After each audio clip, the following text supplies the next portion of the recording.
Hola chicos, ¿cómo están?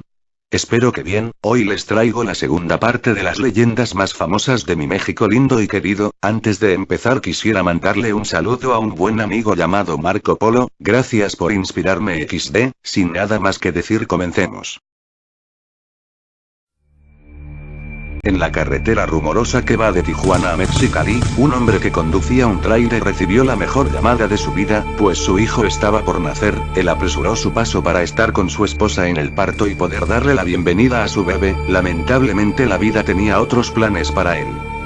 Como iba a exceso de velocidad, en una curva el trailero perdió el control, estrellándose contra unas rocas, pero aún no era su momento de partir. Él sobrevivió al accidente, logró salir del tráiler y caminó con la esperanza de ser rescatado, pero la ayuda nunca llegó y el hombre murió, aunque su cadáver nunca fue encontrado. Una desolada noche un viajero recorría la carretera, cuando encontró un hombre que le hacía la parada. Este se detuvo y le preguntó en qué podía ayudar. Este le comenta que su esposa está a punto de parir, pero que le era imposible abandonar el tráiler, que si le podía hacer el gran favor de ir a dejarle un dinerito a su esposa para ayudarse con los gastos de su hijo. El viajero amablemente aceptó y buscó la dirección de la mujer en Mexicali, pero la mujer ya no vivía ahí. Una vecina de avanzada edad dijo conocerla y le indicó cómo llegar a su nuevo hogar. Cuando el viajero llegó a la casa, vio a la esposa del trailero junto con un niño de 5 años. Este le comenta que se encontró a su esposo en el camino y le envía ese dinero para los gastos del bebé. La mujer le agradece por la entrega, pero con melancolía en su rostro, le comenta al viajero que su esposo murió en la carretera rumorosa hace 5 años, y así como se le apareció a él, se le ha aparecido a otros viajeros, pidiéndoles el mismo favor. Aunque el trailero no alcanzó a conocer a su bebé, desde el lecho de su muerte su espíritu se encarga de que nada le falte. En 1976, la canción de Hotel California llegó a los oídos del mundo con el grupo The Eagles, pero su peculiar y escalofriante letra dio origen a varias leyendas relacionadas con lo paranormal y el satanismo. Se dice que Don Henley, integrante del grupo, escribió la canción basándose en su experiencia que vivió en el pueblo mágico de Todos Santos, Baja California Sur. En la canción se menciona que un hombre en la oscuridad de la noche llega a un hotel donde es recibido por una encantadora mujer quien con una vela en mano le muestra el camino. Este después pide por su vino al capitán, a lo que el capitán le contesta: no hemos tenido aquel espíritu desde 1969. Y aunque Don Henley niega haber sido huésped del hotel, desde antes de que la canción fuera creada, en el Hotel California existía la leyenda de que el espíritu de una chica llamada Mercedes, invitaba a los lugareños a tomar vino, para luego desaparecer. Otros de los rumores, es que la canción trata de una misa negra y que la chica que recibe al hombre, es una sacerdotisa que quiere introducir al nuevo a la iglesia de Satán. Hay frases que fundamentan esta teoría como: esto podría ser el cielo o el infierno, estamos prisioneros todos aquí por nuestra propia voluntad, lo apuñalaron con cuchillos de acero, pero nunca pudieron matar a la bestia y puedes cancelar tu reservación cuando quieras pero nunca te podrás ir. Otra de las leyendas, un poco más oscura, dice que el grupo de The Eagles firmó un pacto con el demonio para así obtener un descomunal éxito antes de escribir la canción. La canción podría ser dedicada al satanista Anton Stantor LaVey, ya que el año 1969 que mencionan en la canción, es el año en que la Biblia satánica escrita por él fue publicada. Y el nombre de Hotel California hace referencia al lugar donde Anton fundó la iglesia de Satán, en la avenida California en San Francisco. Incluso podemos apreciar en la portada del disco de Hotel California, en la parte superior, un siniestro rostro que parece ser Antón, quien se proclamó el Papa Negro. Algunos afirman que en la parte de la canción, te despertaban en medio de la noche, solo para oírles decir: si lo pones al revés puedes escuchar Satán escucha esto, él tenía mi fe. Corría el año de 1948 cuando Delfina González Valenzuela abrió las puertas del Burdel Guadalajara de noche. Entre sus clientes figuraban políticos, militares, campesinos y todo aquel que deseaba una noche de placer. Nadie se imaginaba lo que ocurría detrás de la organización de Delfina, que más tarde incorporaría al negocio a sus hermanas Carmen, Eva y María. Años después, serían conocidas como las Poquianchis. Con 91 asesinatos oficiales, se convertirían en las asesinas seriales más despiadadas que se hayan visto en nuestro país. La cruel y escalofriante historia comenzó en San Juan de los Lagos, Jalisco. el Guadalajara de noche empleaba entre sus filas a jóvenes de incluso hasta 13 y 15 años de edad. Las mujeres eran engañadas por Delfina, que les hacía creer a sus padres trabajarían como empleadas domésticas. También tenía hombres reclutando jovencitas en pueblos y rancherías cercanas, las engañaban cruelmente, o simplemente se las robaban. Una vez entregadas a Delfina, el infierno comenzaba para las inocentes jovencitas, pues les quitaban la ropa y eran probadas por los ayudantes que se encargaban de abusar de ellas, uno tras otro.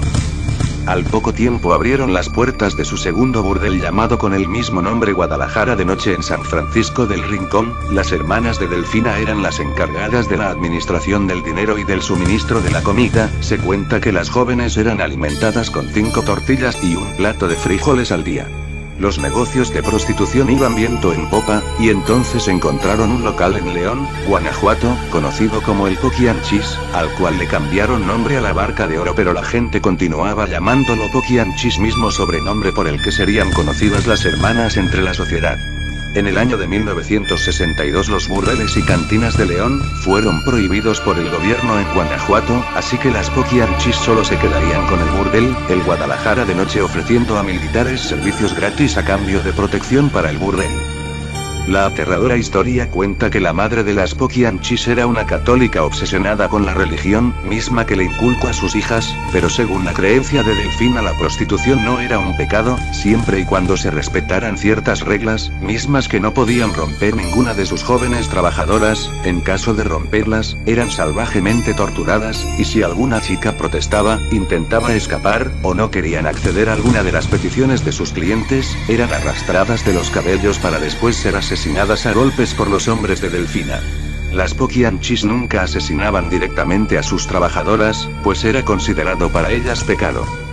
Delfina y sus hermanas consideraban que al cumplir los 25 años, las mujeres ya eran viejas y ya no les funcionaban, entonces las entregaban al verdugo, quien era uno de sus hombres, para que las encerrara en los cuartos del rancho. Las chicas se quedaban sin comer, las pateaban y golpeaban con una tabla de madera. Una vez que quedaban inconscientes e indefensas, el verdugo las sacaba del cuarto, para enterrarlas aún con vida, en una zona del rancho.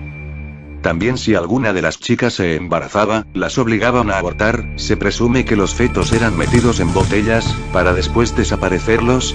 El 12 de enero de 1964 el infierno del cautiverio de las Poquianchis fue denunciado a las autoridades por una joven que logró escapar. El rumor se comenzó a correr de forma inmediata, y aunque Delfina y sus hermanas negaron los cargos, los agentes judiciales encontraron 90 cuerpos de mujeres enterrados, fetos en descomposición y huesos por todo el rancho.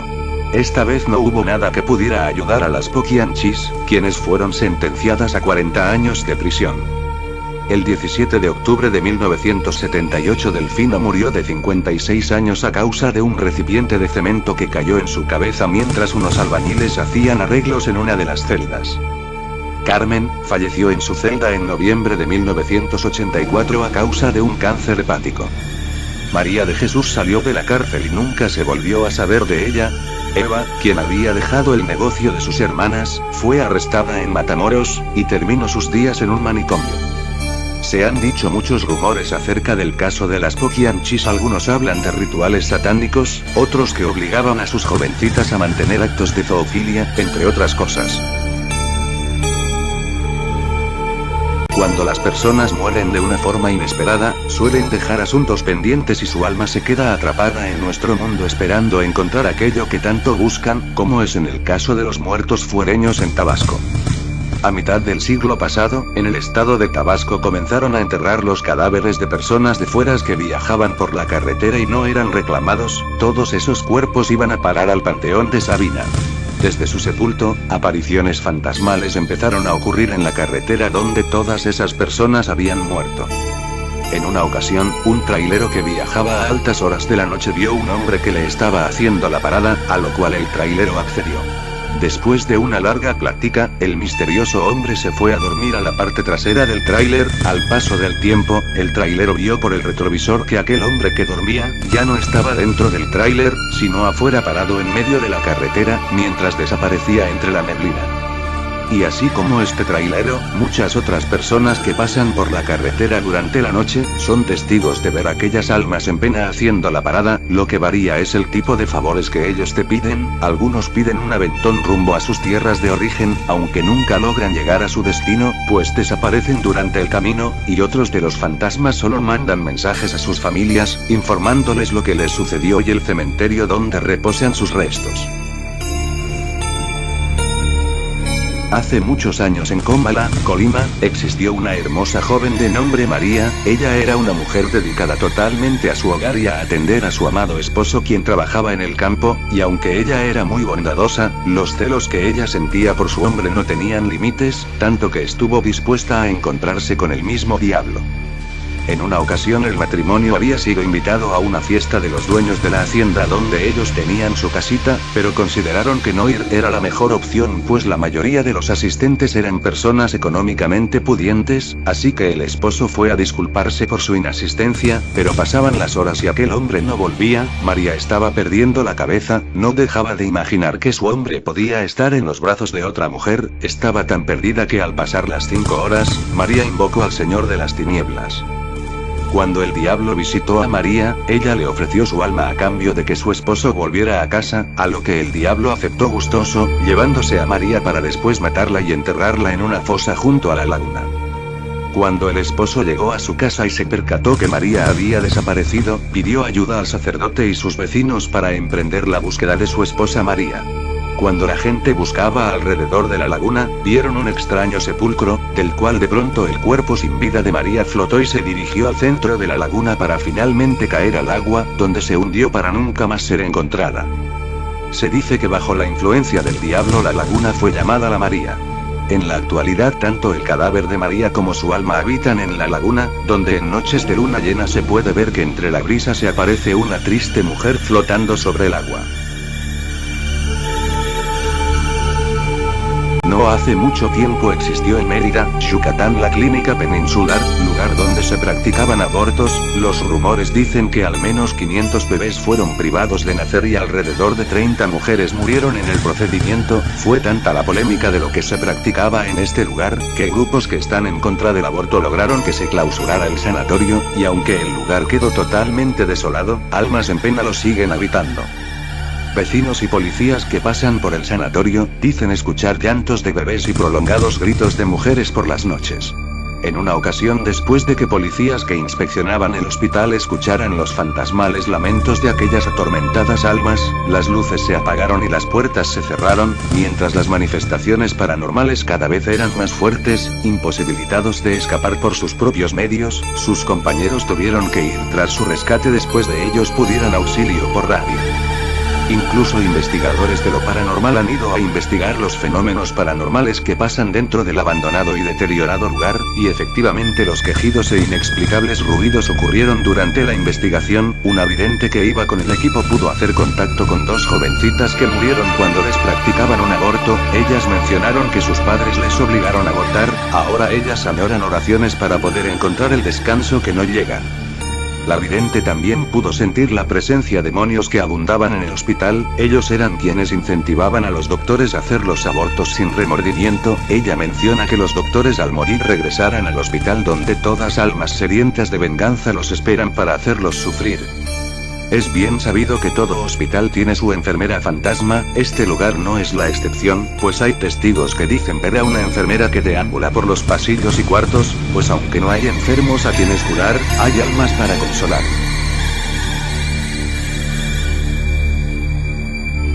Esta historia comenzó como una historia de amor, cuando la hermosa hija del dueño de una hacienda se enamora de uno de los sirvientes, despertando el enojo de su padre, quien quería casarla con alguno de los hombres de la alta sociedad. Lamentablemente la ira del padre fue tan lejos que esta historia no tuvo un final feliz.